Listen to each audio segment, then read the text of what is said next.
Let's talk about the neighbor north of that, Afghanistan. We have an engagement going with Afghanistan. We had a team from the MEA there a few days ago.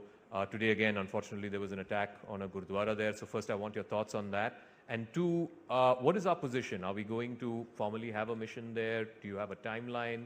What is our position when it comes to engaging with the new government there? Look, here's our problem. We have, it's a cliche, but we really have a historical relationship with Afghans. And I assume you've been there a few times to Afghanistan? No, I've not. No. Okay. I've been there obviously before August 15th last year. And I can genuinely tell you, there are very few places I've been to in the world where popular sentiment, I mean, if you went to Kabul or Herat or something, where actually popular sentiment is so positive on India. And they had a range of leaders and so on who would quarrel with each other, but on one issue everybody was united, which was India. Now, over these years, we have done a huge range of development projects. We've really contributed to all the good things that happened in this period. Other countries also did a lot of good, but often because they had both military and developmental responsibilities, often the goodwill of one was negated by the other. In our case, it is actually unmixed goodwill. So if you talk to people, we are the country who brought a pediatric hospital to Kabul, who brought electricity to Kabul, who created clinics, who built their road which goes around.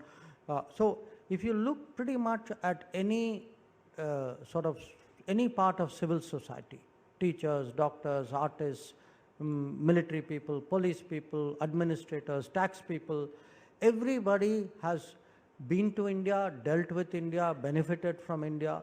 So there's an enormous constituency out there. Now, at this moment, because of what happened last year, they're having a food problem. They're having a medicine problem. They're having a COVID problem. And they are going to increasingly slide into really maintaining civil society problem. Now, here's our dilemma. Do we then just throw up our hands and say, well, things went in the wrong direction and therefore we are no longer going to do anything? Or do you actually say, okay, I will take sort of the bigger picture, there's a humanitarian issue out there, and let me see from a kind of a long-term perspective, I find ways of helping Afghan society. So we are trying to work our way through that dilemma. And the reason why we sent a team was really to understand, as you know, we've been sending food. We are one of the biggest suppliers of medicines. Our team actually went to the hospital there, the Indira Gandhi Hospital, which is one of the main hospitals there. We've been the main provider of vaccines. So we looked at it, and I think we are grappling with this view that, how do we actually find a way of helping Afghan society through what is obviously very complicated and very difficult time. So beyond that, at this time, I really don't have any answers that I can share with you. But no timelines on if we want to establish a mission there, if we want to have some form of engagement there? Well, look, if I were to do something about it, you will see it on breaking news.